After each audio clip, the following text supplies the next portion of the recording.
Hey, what's up, everybody? Happy Friday. Once again, I'm going to get up and close my door. I got to remember to do that before I start.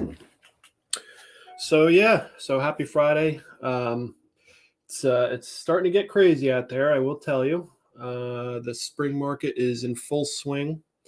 I want to talk about a couple things today. I want to talk about the spring market for one thing, and what we're seeing out there in the early going. I also want to talk about Zillow a little bit.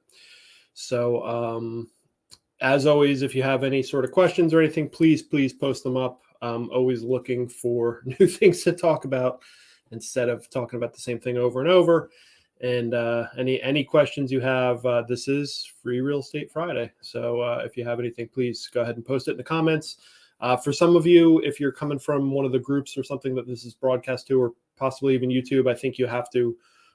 There's a permissions thing there. You'll see a link to click on, and then you can comment away. So so it's Friday. It's been a crazy week. I had 2 closings this week. I also had an offer accepted. I want to tell you a little bit about the offer I got accepted. So this popular narrative that I've been combating for close to 2 years now, of people coming to me or coming to me via third party and saying, it's so crazy out there, we're not looking to get involved in this crazy market and getting bidding wars and all that. So bidding wars, depends how you define bidding wars. Bidding wars, if you think it's like truly a bidding war where people are bidding back and forth, that's generally not how it's happening in real estate. We generally stick to a protocol of highest and best offer, meaning a deadline is set. Let's say it's Friday at 5 p.m. and everyone submits their highest and best offer by Friday at 5. And generally speaking, the listing agent and the seller are going to pick one offer, and that is the offer that will stick. Sometimes that offer is not clear cut. There could be 1 or 2 or 3 offers that are all very similar near the top, and in which case certain variables will make that listing agent and seller go back to one of those offers, at least one, maybe all 3, maybe 2 of the 3, or maybe just one, and say, hey, look, we'd love to work with you. We want to make this tweak to your offer. So it's not necessarily a bidding war. When I hear bidding war, I think like eBay, like people are literally bidding, and then the other person's bidding, then the other person's bidding, then the other. It generally doesn't work like that in real estate. This highest and best offer thing is something that really didn't exist too much a few years ago. I'd say, probably 3 years ago, it just wasn't really a thing because we didn't get multiple offers. Multiple offers were very rare. But now this has really kind of become the standard, unofficially, of course. And not every listing does this, but I would say that, 90% of them do. So it's not a bidding war, but it is a multi-offer situation in which everyone is submitting bids, but that it's a kind of a one-time thing with some variation there, some exceptions, but for the most part, that's how it works. So bidding war is dangerous because it makes people think of this idea that there's just bidding back and forth, higher and higher and higher, and that's generally not how it works. The other thing, price. So the popular narrative is, oh, I had people that put $80,000 over asking and they still didn't get the house.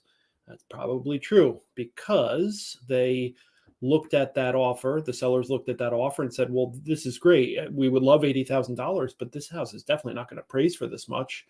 So a lot of times what happens is we'll go back to that buyer's agent and say, hey, look, great offer, but what are you going to do when this house doesn't appraise? Because it's definitely not going to appraise $80,000 over asking price. And the answer is usually, I think we'll be okay. Or, we're not too concerned about that. Well, the seller is concerned about that because the reality is it's probably just not going to happen. So having something in your offer that addresses that is so huge right now. So to give you an example from this week, and this is a very common example for me as an agent over the past several years, we had an offer accepted this week, 14 offers. I was told we were, not in the top 5 in terms of price, but we were the best offer in terms of how we outlined exactly how we were going to address things like appraisal. And it's not just appraisal. There's a lot to it. There's just, a comfort level of, does the person who's receiving this offer have confidence that I'm going to actually close the deal and not run into things like appraisal issues? So I've had this discussion on here many times, but I don't want to give away all my secrets, because I do have a very, very specific way that I submit my offers. And, not to mention, I have been, a very active realtor over the past 3 years and built many, many relationships. And, there is something to be said for putting an offer in with, someone who's worked with you before and saying, oh, great, Craig put in an offer. This is going to be fantastic because I know he's going to get it done and he's very easy to work with and he's very on top of things, as opposed to getting a contract that the terms are solid, but there's errors in the contract and they don't have a good vibe from the agent. And, that is not a way to get an offer accepted. So it is very much not about price. Over the past, 2 years, I could probably tell you, if we're going to go 2 years, roughly 50 deals that I've done in the past 2 years. Very often we are not the highest.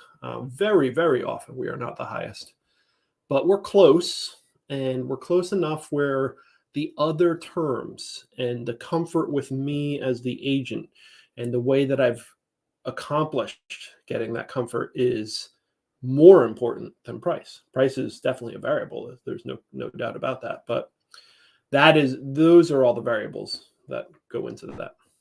So getting an offer accepted now is something that you want to make sure that your agent is being very deliberate. If you are a buyer and you are working with an agent, you should have a very clear conversation with your agent about how they put their best foot forward to get offers accepted. If they can't clearly describe their strategy to you as the buyer, as their client, then there's no chance they're going to be able to do that to another agent who's never heard of them. So if you have a part-time agent who sells, there's the majority of agents. I mean, literally, 85% of agents sell anywhere from 0 to 5 houses a year. If that's the case, they probably just don't have that luxury of having established a network of realtors that like working with them. And it's not that we won't accept their offer. I accept those offers all the time. But there is a vetting process on my part as a listing agent to talk to that agent and get a comfort level. So, if you can't have a conversation with your agent about how this is going to work, that should be a bit of a flag to you. You should be able to have a conversation. I generally do it as part of my buyer's consultation. I do have videos on my YouTube channel, which you can easily find, that describe a little bit of what I do without giving away too much. Because again, these are definitely getting into trade secret type things that I can't give away all my secrets, or I won't have such a success rate. I will say over the past 3 years or so, I've had about 75 to 80% of my offers accepted, which I am very proud of, and something I've worked very hard to build up the system I have in place to get offers accepted. It's no voodoo. It's just, hard work. It's putting together a very professional package, especially when it's an agent I haven't worked with yet. I want them to be very confident in me, and that's my job as the buyer's agent to make sure that I'm able to do that. So there's that. So the other thing I want to talk about is, I'm going to do a little bit of a screen share. We're also going to touch on the market, because we've been talking about a few particular Hunterdon County markets over the past few years, past few weeks. We've been talking about some specific markets.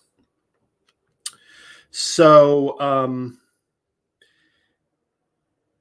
we're going to look at Clinton and Pittstown again, because I've been using those as kind of barometers for how the area is doing. And I'll take a look at Union Township. We took a look at Union Township last week, and they had a few new ones on. So let's see how the market's moving. So, but let's start with Zillow, because I want to talk about Zillow, because I get calls from Zillow all the time, and I want to tell people a little bit something. And I've talked about this before, but I want to show you something that's very important. And actually, there was I believe it was a class action lawsuit, but there was some shift in how Zillow handled this, because it was deemed to be the way they were handling it previously was a bit misleading. I still think it's pretty misleading. And I want to talk to you about that. And I also want to talk to you, not just, put the blame on Zillow. That's really not what I'm trying to do. But I want to put a thought in your head about finding an agent this way. Okay.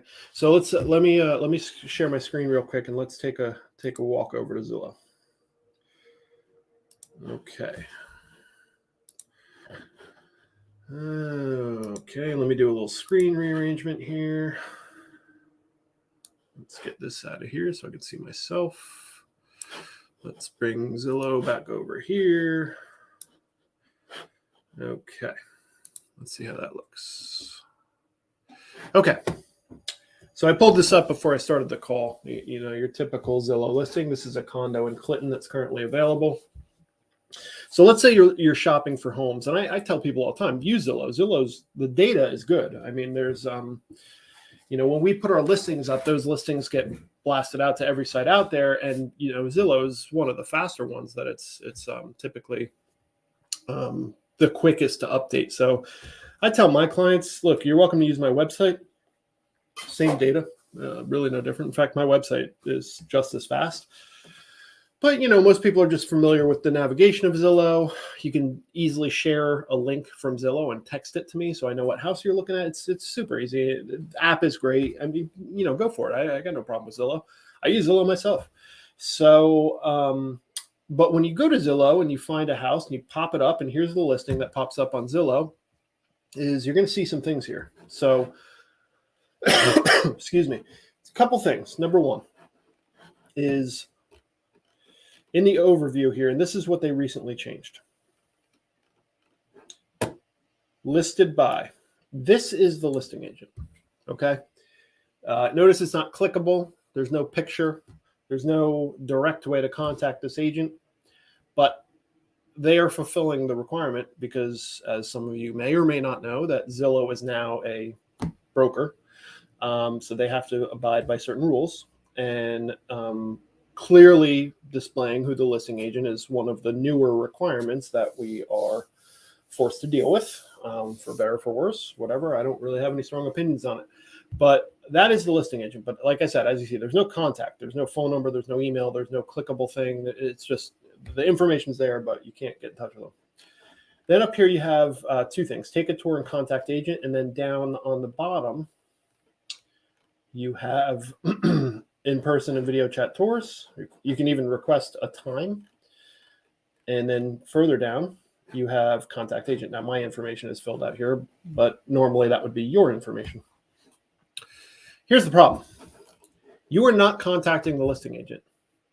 Who you are contacting is agents that pay to advertise on Zillow. So I am one of those agents. Throughout various times in my career, depending on what kind of momentum I had and what kind of client base I had, I would pay a lot of money to advertise on Zillow. And Zillow is extremely expensive in terms of, what we as agents call lead sources. This is one of the most expensive. My opinion, and a lot of agents' opinion, they're also the best leads because they are literally people filling out a form to go see a house they want to buy. So those are pretty good leads. A lot of the paid lead sources, they're not like that. They're very speculative, or they're just like, tire kicking type situations where people are like kind of thinking about it, but not really. This is literally people that want to go see the house. So they're very good leads. They're very expensive. The reason I point this out is the agents that pay a lot of money to do this are sometimes good, but generally speaking, your more successful agents don't need to pay so much for leads, myself included. At one time in my career, I was paying, $800-900 a month to get these leads. And at this point in my career, I am paying way less than that. And I'm only advertising in one town, paying about 1/10 of that. And really the only reason I do it is that we get access to Zillow customer service. So if anything goes wrong with my listings, I have a hotline I can call and get it corrected very quickly. If you're not a paying, at least this is how it used to be, I haven't checked on this in a while, but if you weren't a paying Zillow agent or a premier agent as it's called, then you weren't able to make that call. You didn't have a hotline, and it was impossible to get your listings corrected. So I basically pay Zillow to continue to have that privilege. Whether or not that's a good strategy is very much up for debate, but that is what it is. So as a result of that, I get calls all the time from Zillow. And the first thing they say to me is, hey, we want to go look at your listing at 86 North Slope Clinton. And the first thing out of my mouth is, that's not my listing. However, I can definitely come meet you and go see the house. But whether or not you choose to do that with me, I do want to just give you a heads up that contacting a listing agent to go see a house is really kind of a flawed strategy. There are exceptions to this. If it's a very stagnant type listing, it may be okay. But you're literally calling the person that the seller hired to have a fiduciary duty to the seller to make sure they are completely acting in the best interest of the seller. And you, as the buyer, are going to use that same agent to represent you.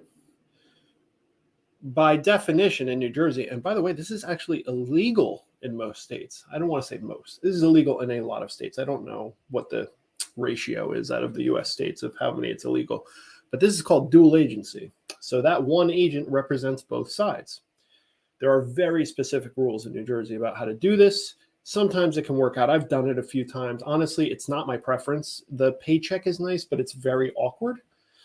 Maybe not awkward, but it's challenging because you have to operate under a new set of rules, basically. And you met your seller, you listed their house, they put their faith in you. And at some point you have to go to the seller and say, hey, look, I have to tell you, I'm bringing you a buyer. That's the good news. The bad news is what I can tell you has changed now because I'm now representing both sides. So you have to kind of recalibrate expectations, and things can get challenging. It doesn't always work out that way. In fact, sometimes it's smooth because if it's a difficult listing, you just have all the knowledge. The agent can now, if they're a good agent, they have total control over the entire transaction. They can make sure things are, in line. There's no one else to check with. So it can work out, but I'm sure you can see why this wouldn't be ideal, as opposed to if you hire your own buyer's agent and a listing agent, you have two agents, one agent representing each side of the transaction. They can handle negotiations. They can advise on vendors. They can advise on inspections and repairs. If it's a dual agency, that dual agent that's representing both sides can't do any of those things. So as a buyer, you have no advocate if you're entering a dual agency situation. Now, again, I'm not saying, because there are certain times where I have a buyer and I also have a listing, and that buyer just happens to love my listing. That does happen. And then that's fine. I mean, that would be a situation where like, okay, well, that makes sense. But if you're just calling listing agent, every time you see a house you like, this is not a good strategy. Additionally, the other side of this is not just the dual agency thing, but I get people contacting me. Again, they do think it is my listing, or they're just filling this out saying, all right, well, this house looks good. They don't even think about the fact maybe they are contacting the listing agent. They're just contacting an agent by filling out the form here on Zillow, this contact agent.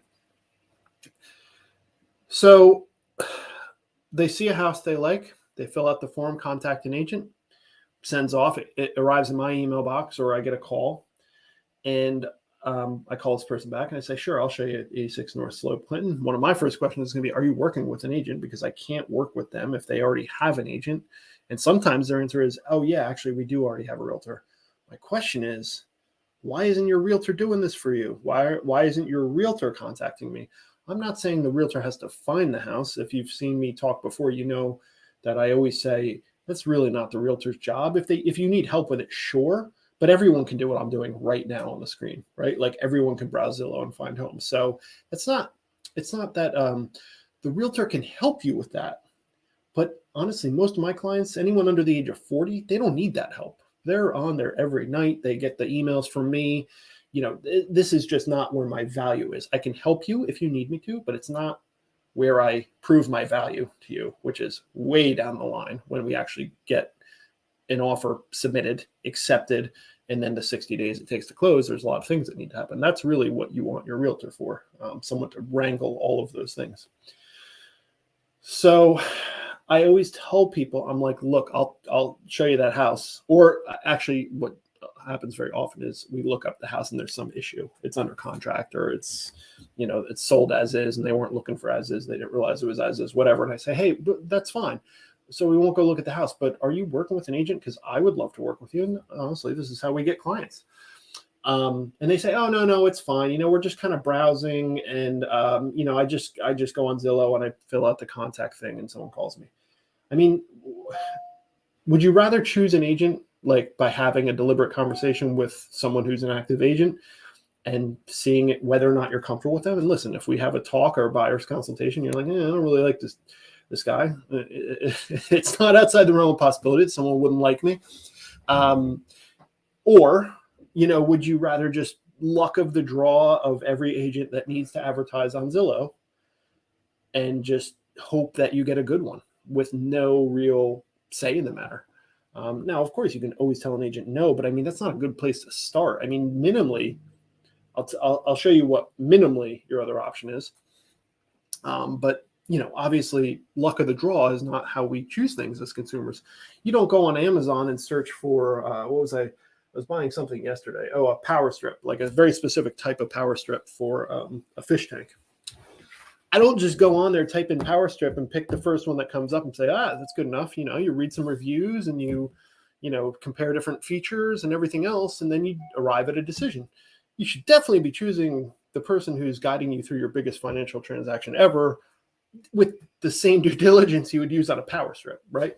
So this is why this is a flawed approach, and people do it all the time. I mean, this is literally one of the most well-known ways that realtors get clients is literally through paid Zillow ads. So keep that in mind, because a lot of people just do not understand anything of what I just said. And there are so many layers there of why it's a little confusing and why that's not a great approach. If you do want to find an agent on Zillow.com, let me show you how you would do that in a much better way. Now, this is still a little bit flawed, but it's better than this method. So if you go on here, on your top left up here, there's an agent finder tool. This is better. So we're in Clinton, New Jersey. Let's see if I even show up here, because I could tell you that I am one of the, top, 5% of realtors in Clinton, New Jersey. Because there are actually several brokerages in Clinton for such a small town. So across the top, you have featured agents. That is a paid placement. I'm not going to say anything about any of these agents. I know a lot of these people. They are fantastic agents. It's really not the spirit of what I'm telling you here. These are literally all colleagues, and a lot of them are fantastic agents. I'm not saying that you won't find good agents on Zillow. I'm just telling you to be deliberate how you find those agents. So let me find myself. Like I said, I'm near the top, but you got to keep scrolling down to find me. This is literally, I'm sitting in Clinton right now. And this shuffles all the time, by the way. Still going. I see a lot of my colleagues. Boy, this is a good activity, huh?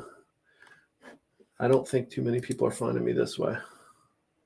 And if you actually click into some of these, you'll find that they are not Clinton agents. They are some of them are from nowhere near here. So we're up to page 10. I still haven't found myself.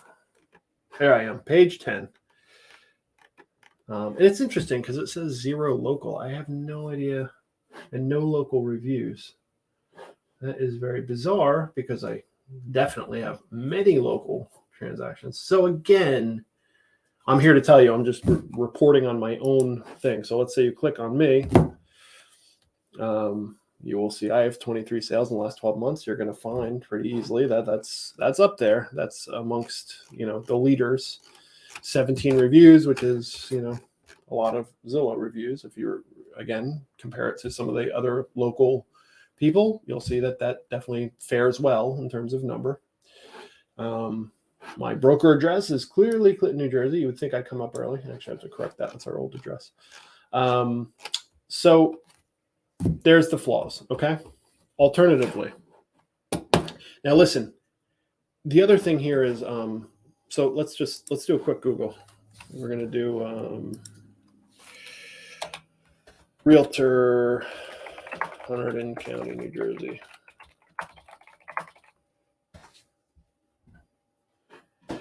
Hey, who's number one? So this up here is in fact a paid placement. As you can imagine, if you just search Realtor Hunterdon County purely on Google results, not paid placement, there's probably, I don't know, in our office there's 160 and there's like 4 or 5 offices in Clinton. So I don't know, let's throw a number out there, like 600. There's 600 realtors based out of Clinton, New Jersey, and that's like one small town in Hunterdon County. So Googling Realtor Hunterdon County, New Jersey, God only knows what's going to pop up. So again, fairly difficult to get a recommendation this way. But all right, let's say you find me, Craig Metz, or let's say you meet me at an open house, and the next thing you want to do is say, oh, that guy seemed all right. Let's look him up. You want to look up 2 things. Number one, just Google my name. I would do Craig Metz Realtor. I don't know if there is any other Craig Metz Realtors. I know when I used to do photography, there was another Craig Metz Photography out there, which is kind of unbelievable. I couldn't get CraigMetzPhotography.com because it was taken by the other Craig Metz. So again, Google my name, Craig Metz Realtor, and boom, you have tons of reviews. I've reviews in multiple locations: Facebook, Google, Zillow. Some of them are overlap, some of them don't. You have my social media on here. You'll be able to get a very good idea of what you think of me, whether you like me or not. It's up to you. Here's my past free Real Estate Friday episodes are up here. All kinds of stuff. Okay. I would generally recommend that you should definitely stop by Zillow, because that's, most of us agents that are relatively active, like, really try to keep that Zillow thing up to date. And we have to pretty much do that manually. We have to request the reviews from our clients. Those reviews on Zillow actually have to be confirmed with a transaction. So you can't just get random reviews, whereas like Google, anyone can leave a review, which can be a little troubling. But the point being is, if you find a realtor and you start to get a feel and you're vibing, or, if you came into me I get a lot of online leads from Facebook and Google and everything else. If you came to me there and you're like, who is this guy? What do I know? I clicked on a thing, and next thing I know, Craig's emailing me. Just Google me and Google Craig Metz Realtor, and watch some videos and whatever, and figure out if you'd like me, and do that with whoever you want to choose. But yeah, I would definitely stop by that Zillow profile, because that's something that's pretty important. And I think most realtors maintain this page. All right, so that's finding a realtor. I can't tell people this enough. It's like hugely, hugely important. So let's take a quick look at the market, and then I'll wrap things up.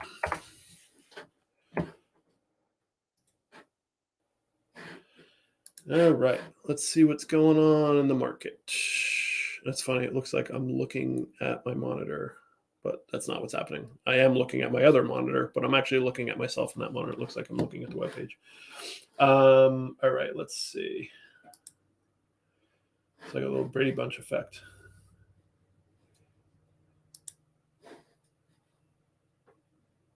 All right, let's take a look at Clinton first. I'm going to just look at the stuff that's for sale. Last week we had 4 active listings, and this week we have less. So we had a new one for sale last week in 49 Center Street, and that one is under contract, continued to show. That generally means that it's home sale contingent or something like that, and that they have an agreement in place, but they're encouraging you to continue to show it because they are open to the idea of getting something better, or something that's not home sale contingent. Home sale contingent meaning whoever's buying that house has to sell their house first. Sellers would obviously prefer to not be tied into that other transaction, and would prefer someone that can come in without a home sale contingency and buy the house. Generally, that's what that means. There are exceptions, but our new listing last week is already gone. So the other one are these ones. These are new construction, Riverside Drive in Clinton. Nice little area, but they are not built yet. That is new construction that has not been built yet, and those have been on the market for about a year. So nothing new in Clinton. So let's look at Pittstown, where I live. And in here it's called Franklin Township. Same thing. Well, I shouldn't say same thing. If anyone's watching this that knows Pittstown, they were probably triggered by me saying that. But nothing new in Pittstown.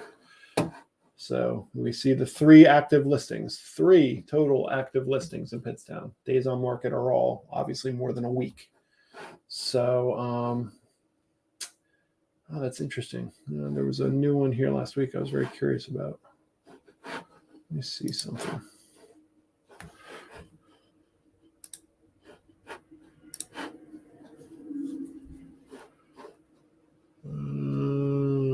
Okay. I don't see it, so they must have temporarily withdrawn it, maybe. Interesting. Interesting.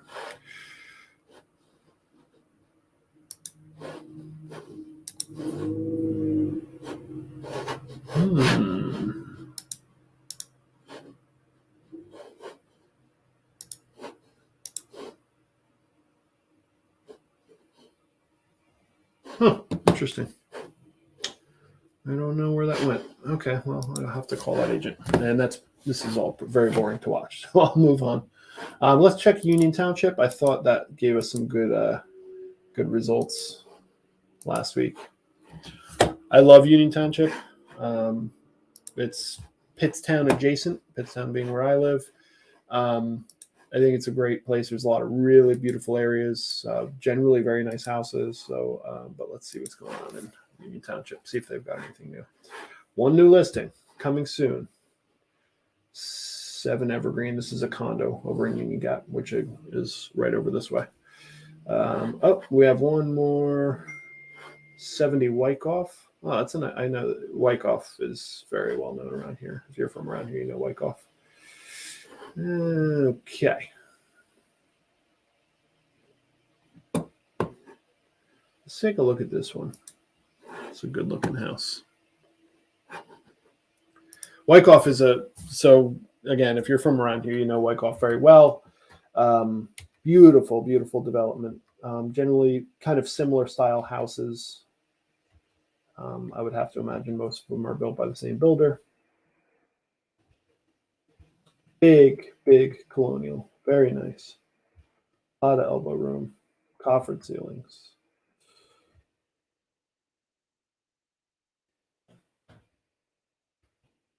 Very cool. I'll be sure to shout out whoever the listing agent is in this. I didn't look yet, but I will. To make very clear, this is not my listing. If you do want to go see it, I will be happy to take you, but I do want to make clear and let the other agent know that this is not my listing and I'm not pretending it is my listing. All right, so nice house. Let's see who this is listed with. This is with Pervez Ahmed. I do not know Pervez. So yeah, cool. So one new one. So as you can see, across 3 towns, Pittstown, Clinton, Union Township, only one new listing this week. So that is troublesome. This is the biggest problem we have right now with the market is the inventory. Consecutive weeks of nothing new coming on is pretty disturbing. So to give you an idea of like where my business is at, so I have 3 active listings right now. And when I say active, I'm not talking we just looked at active listings, which means listings that are literally for sale and available to you. When I say 3 active listings, from my perspective, it's 3 listings that aren't sold. So 2 of them are under contract, so they're not available to be seen anyway. And then I have a third that's a commercial listing that I would love for someone to take off our hands. And we do have some people looking at it, but those tend to move a little bit slower. On the buying side, however, I currently have 11 actively shopping people. So, and I'm sure by the end of the day, that number will probably be closer to 15. I did have a referral come in today, so that's probably at least 12, and I got to make my phone calls in a little while. So I'll probably get another 2 or 3 out of that. So if you notice, things are a little out of balance. It's tough. I mean, if they're looking in Hunterdon County, I just showed you what's available to me. It's very limited. And why that makes it hard on us is a portion of my active buyers are going to leave me for various reasons. Number one is they just get sick of the market and dealing with this. Number two is a very flawed thing, but it happens all the time, is they will eventually, after some time with me, decide that I'm not finding them a house, so they're going to try someone else.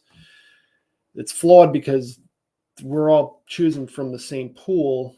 And if anything, you want to probably stick with someone, if anything. I'm not saying this is a end all be all rule, but something to consider certainly is someone from a bigger brokerage in Hunterdon County, like myself, 160 agents here. We do have access to exclusive deals. So if you're with a bigger brokerage, obviously there are more agents there, and those agents get more listings, and those listings are made exclusive within the office and within the office only. And then, you wouldn't necessarily have that advantage if you're with a smaller brokerage. So, you got to stick it out and hope that someone in our office comes up with something. And I come to you and I say, hey, Joe, we just had something pop up here in the office. It's not going to market until next month, but they're willing to show it within the office as an exclusive listing. That is definitely a thing. So I do lose a lot of agents, though, because you know what? I've been with Craig for, 3 months and he hasn't found us anything. Listen, it ain't for lack of trying. You're literally set up to get things as they hit the market. That's part of my marketing package and my buyer's concierge program is you'll get them as soon as they hit the market. But the problem is they're not hitting the market. So I can't do anything with that. It's not necessarily a reason to move on from me. It's a reason to just reflect that the market's tough. So, so that's something that we have to deal with all the time. But yeah, it's challenging. But listen, I got a house this week for my clients. It's always a huge victory. I think things will start popping up at certain price points. Let me check Clinton Township, because I know at least a few popped up this week in Clinton Township. Clinton Township's moving pretty good. I mean, look at all these ones in attorney review. 1, 2, 3, 4, 5, 6, 7, 8, 9. 9 in attorney review in Clinton Township right now. A lot of these are condos, colonials, big houses, all kinds of, all across the spectrum, all different price points. 2 coming soons. That's good. So Clinton Township is what I'm hoping to see in every market. Is there is some movement happening in Clinton Township. There are new listings coming up. Things are going into attorney review and moving along. There's 2 coming soon. It's like, if this could happen in Clinton and Pittstown and Union Township, that would be fantastic. So what I get people saying to me all the time, I was just telling someone this morning, is, people say to me, oh, you seem to be doing great. What a great time to get into real estate. Listen, this ain't easy right now. It's a good time in that transactions are happening. But you have to be very deliberate in what you're doing and finding people things and getting offers accepted, or, it's not a great time to get in real estate if you're not doing those things. So I've been able to be successful over the past few years, but it's I think if people followed me around day to day, that they would see it's not exactly what they thought. And it's certainly not just because the market's great. That is, listen, if you're going to get listings all day, if I had 30 listings a year, that would be great, because they're going to sell. Obviously, it's a lot easier to list homes than buy them right now. But that being said, very few agents, if any, are getting that many listings a year. That's like literally top 1%. I'm happy. I think last year I did 14 listings, and that to me was awesome. Like that was a fantastic year. So to give you some perspective. And you can live off 14 listings a year, but that would be pretty much like your typical kind of median level salary. That's not like agents. You picture agents driving Beamers and stuff like that. That they're not selling 14 homes a year. They're selling 25, 30. So, So market's still a little still, but Clinton Township this week, I'm going to go with Clinton Township as my beacon of hope, because it does seem to be moving along. And I think we'll continue to kind of look at the local markets and see what happened. It's kind of a fun activity even for me, just to kind of keep my eye on things. This isn't necessarily an activity that I have time to do during the week. It's more of a soft way of doing it because I have clients that are on emails that are getting new listings, and I see the new listings popping up via the emails, but I'm not necessarily going on the MLS and checking the entire market for new listings, which would be kind of a hot sheet activity is what we call it. I don't necessarily do that all the time. It depends on how much time I have. So there you go. So a couple different things we talked about this week. As always, if you need any help, I am here for you. I can't produce houses out of thin air, but I definitely will try to procure exclusive listings. I think currently in the office, I was just going to bring it up here, but I can't do that. I can't show you the exclusive listings. That's what makes them exclusive. So let me take a quick look because we do have a number of exclusive listings. So this will take me 1 second.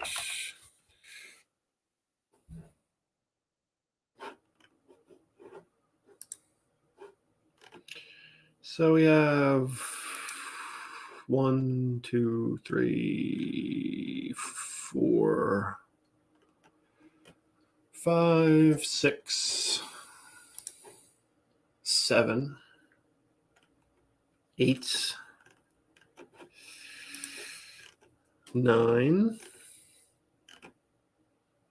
10, 11. Well, one's a rental. So 10 for sale and 1 rental are exclusive listings currently in our office. We just looked at the market and there were roughly that many total available in all of the towns we just talked about. You can see why exclusive listings are important right now. So they have to be a win-win situation. So that's what a lot of people have to understand is like, look, you basically have to make an offer to these people that convinces them to leave it off the market. That's not as outrageous as it sounds. They just might not want to deal with all the showings. It doesn't mean they're going to ask you to put like 50 grand over what they would have gotten for it. That's just not how it works. It's a good opportunity. It's kind of a win-win situation. So definitely something to keep in mind as you choose an agent. But as always, if you need my help, hit me up. My phone number is on this podcast. I always say that. This broadcast. And you can't really see it while I'm screen sharing. Let's see what happens when I stop. There you go.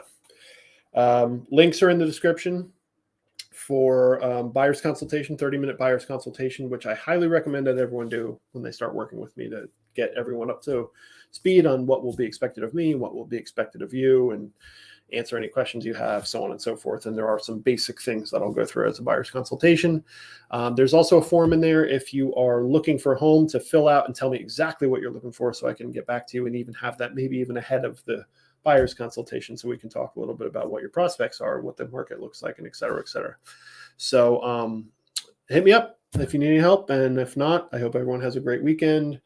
It is beautiful out today, so please get out and enjoy the nice weather, and hope everyone's healthy, happy, and having a great week. All right. So I'll see you guys next week. Please send me stuff to talk about.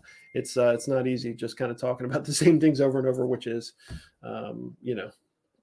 talking about trying to buy a house and talking about how the market doesn't have a lot of inventory. That is going to be a running theme, I think, indefinitely. So, all right. So everyone have a good one. Have a great week. Have a great Friday. And have a great weekend, and I will talk to you all soon. Take care.